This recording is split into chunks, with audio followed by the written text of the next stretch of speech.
तसं राजा अंबरीशीकडे गेले. अंबरीशी म्हटले, बाबा तुमचं स्वागत आहे, लगेच जेवणाची तयारी करू का? नाही म्हणे, थांब, मी थोडंसं स्नानादी सगळं करून येतो, संध्या करून येतो, आणि मग मला येईपर्यंत काही तू पारणं सोडू नकोस.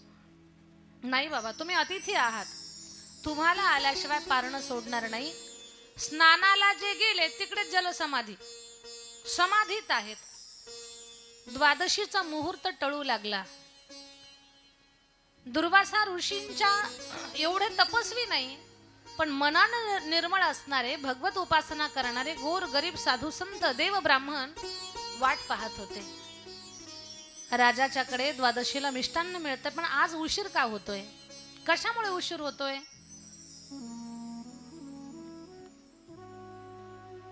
दुर्वासाजींना यायला उशीर झाला, मुहूर्त टळू लागला. हातात तुळशीचं पान आणि पाणी घेतलं. राजानं अन्नाचा कणही नाही घेतला, पण संकल्प सोडला आणि सगळ्यांना जेवायला बसवलं. सगळ्यांनी तृप्तीचा ढेकर दिला आणि मुहूर्त टळल्यानंतर मग दुर्वासा आले. पाहिलं तर सगळे जीवन गेले. राग आला त्यांना, फार रागिष्ट आहेत दुर्वासाजी. काय केलं हे राजा? माझा अवमान, एका संताचा अपमान तुला खूप महागात पडेल. कृत्या निर्माण केली राजाला मारण्यासाठी, पण राजा, त्याची अशी अवस्था होती, देव राखे तया मारील कोण, न मोडे काटा हिंडतावन. देव राखे तया मारील कोण. भगवान परमात्मा ज्याचं रक्षण करतोय, कृत्या निघाली अंबरीशीला मारण्यासाठी, आणि भगवान परमात्माचं सुदर्शन चक्र राजाचं संरक्षण करण्यासाठी. अंबरीशीच्या संरक्षणामध्ये त्या सुदर्शन चक्रानं कृत्याच नष्ट केली, आणि ते सुदर्शन चक्र ज्यांनी कृत्या पाठवली त्यांच्या मागे निघालं. दुर्वासाजी जीव घेऊन पळू लागले. दुर्वासा पुढे, सुदर्शन चक्र पाठीमागे, दुर्वासा पुढे, सुदर्शन चक्र पाठीमागे. ब्रह्माजी बचाव, सुदर्शन चक्र मेरे पीछे पड़ा हुआ है, मुझे बचाव. ब्रह्माजीने अगोदर दरवाजे बंद करून घेतले, नको या भानगडीत पडायचं. ब्रह्माजी दरवाजे उघडा, पुढे चला, दरवाजे बंद आहेत माझे. भोलेनाथ आपकी जय हो, हमें बचाव. सुदर्शन चक्र माझ्या मागे लागले, मला वाचवा. बाबा म्हटले, ते सुदर्शन चक्र माझं नाही, त्याच्यामुळे मी ते सोडवण्याच्या भानगडीत पडू शकत नाही. ज्याचं आहे त्याच्याकडे जा. नारायणाकडे आले, नारायण मला वाचवा, चुकलोय मी, मला वाचवा, सुदर्शन चक्र माझ्या मागे लागलंय. नारायण म्हणतात, चक्र माझंच आहे, पण ते आता माझ्या आज्ञेत नाहीये. ज्याची चूक केली त्याची माफी मागा, कारण मीच भक्तांच्या अधीन आहे. खरंच देव भक्तांच्या अधीन आहे. ज्या घरात टाळ वाजतो, सायंकाळचा हरिपाठ असतो, पहाटेचा काकडा असतो, आणि ज्या घरातली माऊली, ज्या कुटुंबातली सगळी माणसं माळकरी, गळ्यात माळ, भाळावर टिळा, आषाढी एकादशीचं व्रत, वारीचं व्रत, भगवत नामाचं चिंतन अखंड मुखामध्ये, ज्या घरात टाळ वाजतो ना, त्या घरामध्ये माझा पांडुरंग परमात्मा न बोलावता कायम मुक्कामाला असतो तिथे.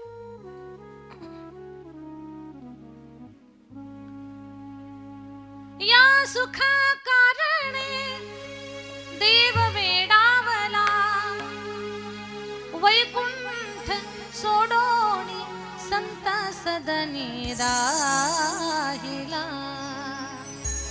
वैकुंठ सोडोनी संत सदनी राहिला.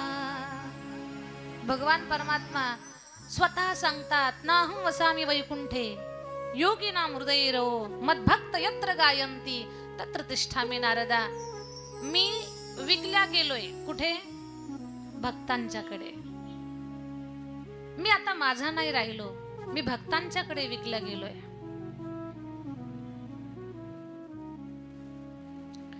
साध्या भोळ्या गवळणी भगवान परमात्माला घोडभर ताकावर नाचवत होत्या. जो साऱ्या जगाला नाचवतोय, या त्याला नाचवतायत. आणि काय म्हणतायत त्या? नाच रे तो कृष्णा माझा पाहू दे नयनी, पाहू दे नयनी, पाहू दे नयनी, नाच रे तो कृष्णा माझा पाहू दे नयनी। जग ज्याला नाचवत, जो जगाला नाचवतो गोपिका त्याला नाचवतायत। या लीलेचं थोडस चिंतन करा, डोळे आणि मन भरून येईल तुमचं।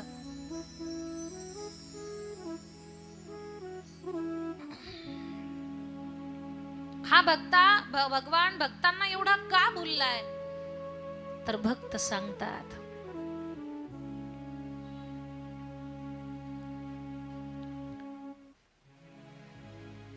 नाही खरचली कवडी दमडी, नाही वेचिला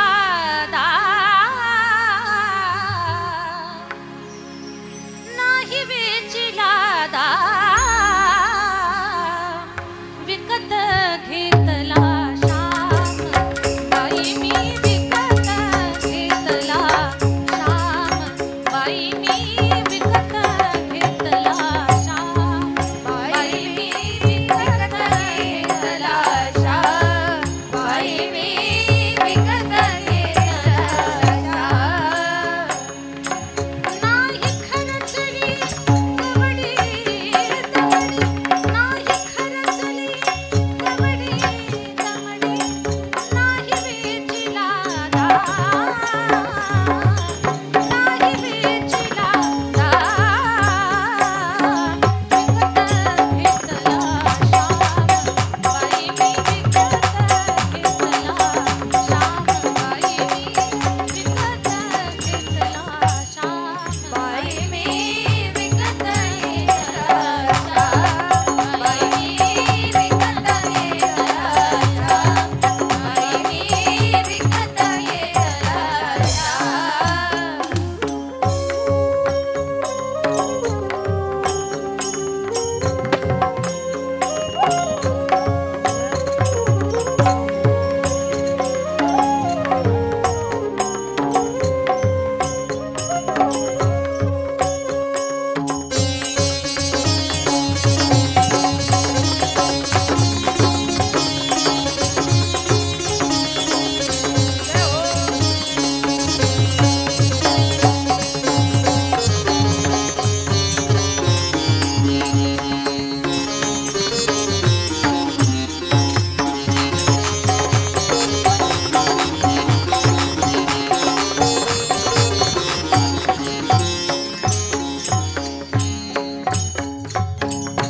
फक्त प्रेमाच्या बळावर भगवान बेभाव विकला जातो। फक्त प्रेम पाहिजे, भाव पाहिजे।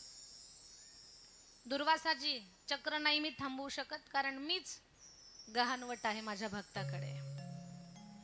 मग कुठे जाऊ म्हणे, ज्यांची चूक केली ना त्यांच्याकडे जा शरण। अंबरीशा वाचवा मला, हे सुदर्शन चक्र माझ्या पाठीमागे लागलं, 1 वर्ष गेलं याच्यामध्ये। अंबरीशीजीने हात जोडले, हे सुदर्शन भगवान, संतांना त्रास देऊ नका, शांत व्हा। असे महान भक्त अंबरीशी, की ज्या अंबरीशीसाठी जन्मसोशी येले। भगवान परमात्मानं राजा अंबरीशीसाठी दशावतार घेतलेले आहेत। तर हे अंबरीशी राजा, त्यांच्या नगरीमध्ये एक दिवस नारदजी आले आणि नारदजी त्यांच्या हातामध्ये एक लाल रंगाचं रजिस्टर होतं। अंबरीशी राजाने विचारलं, महाराज तुमच्याकडे एक रजिस्टर आहे। नारदजी, एरवी तुमच्या गळ्यात विना हातात टाळ, हे असंच असतं। आज एक एक्स्ट्रा वस्तू आहे, ती म्हणजे रजिस्टर। ती नोटबुक, ती कॉपी, ते रजिस्टर कशासाठी आहे मला सांगा बरं। काय एवढं विशेष आहे की त्या रजिस्टरला आजूबाजूला ठेवत नाही, कोणाच्या हातात देत नाही, जवळच तुम्ही ठेवता। राजा, ते रजिस्टर खूप खास आहे। किती खास आहे? खूपच विशेष आहे। नेमकं काय विशेष आहे? अरे राजा, या रजिस्टर मध्ये अशा भक्तांची नावं आहेत की जी देवाचं भजन करतात। म्हणजे देव भजन करणाऱ्या लोकांची नोंद घेतो म्हणे. हो, जी लोक खरंच अंतःकरणातून भजन करतात, भले कार्यकर्त्यांच्या यादीतून नाव वजा असेल एखाद्या वेळेला, विसरून राहील, पण त्याच्या यादीमध्ये नाव असतं. भजन करणाऱ्या लोकांचं, जे लोक देवाचं मनातून भजन करतात ना, त्यांचं नाव आहे. बरं ऐका, जी माणसं खरंच अंतःकरणातून भजन करतात ना, त्यांचंच नाव देवाच्या यादीला असतं. आता काही लोक भजनाचा फक्त आव आणतात. ग्रामीण भागातली गोष्ट सांगते, शहरातलं नाही. काही लोक रात्रभर भजन करतात, पहाटच कुणाची तरी मका कापतात आणि स्वतःच्या म्हशीला टाकतात. अशांचं नाव कधीच यादीला येऊ शकत नाही, कारण त्यांना भक्ती भजनाचा अर्थच कळालेला नाहीये. एक बाई काल्याचं कीर्तन ऐकून निघाली. काला जिनं ऐकलाय ती घरी चालली. घरी जाताना गल्लीमध्ये एका छोट्या लेकरानं घरातला देव तांब्यात दारात फेकला. त्या बाईचं कर्तव्य काय आहे? काला ऐकलाय ना तिनं तो घडू उचलावा, तांब्या उचलावा, जिथून आला तिथं वापस द्यावा. पण त्या बाईनं त्या घरात तर तांब्या दिलाच नाही, टुपकन उचलला, पदरात घातला आणि गेली घराला. काला ऐकून काही उपयोग झाला?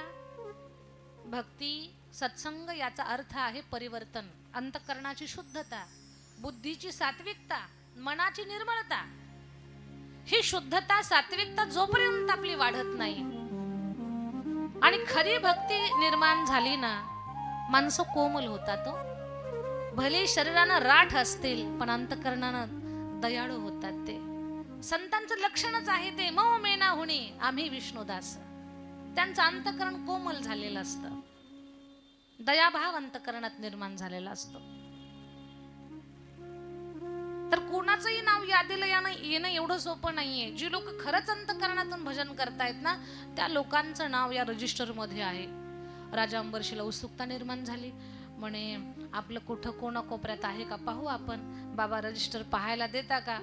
काही हरकत नाही राजा, तुझ्यासारख्या भक्ताला रजिस्टर द्यायला काय अडचण आहे. पहिल्या पानापासून शेवटच्या पानावर शेवटच्या लाईन पर्यंत पाहिलं, राजा अंबरीशीचं नावच नाही. राजानं असं बंद केलं, रजिस्टर दिलं. बाबा जय हो आपकी. गल्लीतले भरपूर निघाले, रोज भजनावाले खूप निघाले. बर, पण राजा असं नाही बोलला की माझं नाव नाही आलं मग मी आता भजन बंद करतो. नाही, अजिबात नाही तसं. आपलं कौतुक नाही केलं, आपला नामोल्लेख नाही झाला की उद्यापासून मंडपातच नाही. याच्यापैकी राजा नव्हता. राजानं विचार केला, अजून आपल्याला खूप जास्तीची सेवा, जास्तीची तयारी, जास्तीचं भजन करावं लागेल, म्हणजे एक नंबरला नाक नसा शेवटच्या पानावर कसे ना आपलं नाव येईल. चांगल्या गोष्टीसाठी चांगल्या लोकांनी चांगल्या लोकात चांगल्या कार्याकरता प्रयत्न केला पाहिजे. आणि मग राजा म्हणतो आणखी भजन वाढवावं लागेल, आणखी भक्ती करावी लागेल. पण राजा दुसऱ्याच्या आनंदात सुद्धा खूप आनंदी आहे. चला आपलं नाही नाव आलं, पण आपल्या बाजूच्या माणसाचं नाव आलं, राज दरबाराच्या समोर राहणाऱ्या त्या शिपायाचं नाव आलं, याच्यात आनंदी होता राजा. दुसऱ्याच्या आनंदात आनंद घेण्यासाठी, आनंद मानण्यासाठी आपलं मन तेवढं मोठं असावं लागतं. ऐका बरं.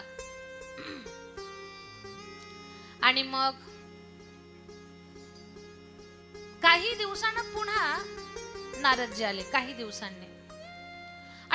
दिवसांनी नारदजी आले. आता त्यांच्याकडे हिरव्या रंगाचं रजिस्टर होतं. रजिस्टरच होतं पण रंग हिरवा होता.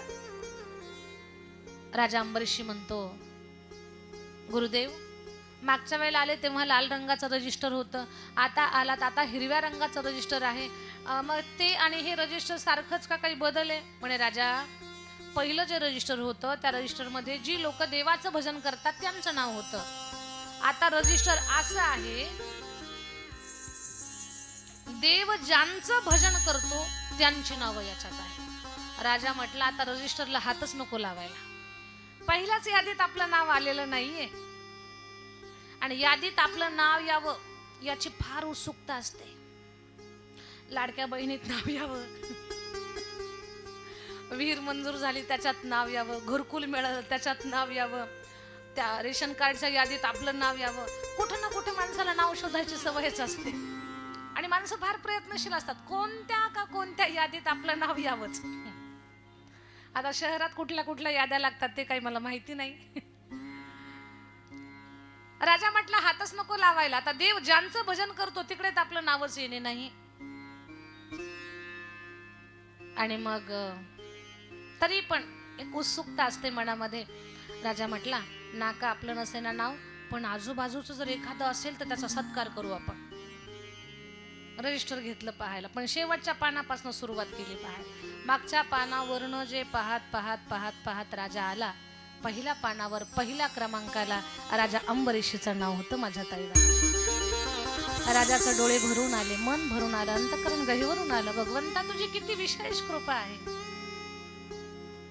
तसं एवढाच मोठा दृष्टांत सांगण्यापाठीमागे माझा उद्देशच एवढा आहे की आपण सगळी मंडळी सन्मानास कौतुकास पात्र आहात, पण यदा कदाचित या सगळ्या घाई गडबडीमध्ये एखादं नाव राहिलं, विसरलं तर असं नाही समजायचं आमची आठवणच नाही, आमच्या कामाची नोंदच नाही. माणसं विसरतील, पण ज्याच्यासाठी सेवा करताना त्याच्या यादीमध्ये पहिल्या क्रमांकाला तुमचं नाव असणार आहे. पहिल्या क्रमांकाला सेवा एवढी करा, एवढी करा, एवढी करा की त्या सेवेनं देव ऋणी झाला पाहिजे. माणसांना ऋणी करण्यात मजाच नाही. सेवेनं देव ऋणी करा, आणि देव ऋणी झाला की बस तुमच्या एवढं वैभवशाली, तुमच्या एवढं धनवान, तुमच्या एवढं ऐश्वर्यवान कोणीच नाही जगाच्या पाठीवरती, कोणीच नाही.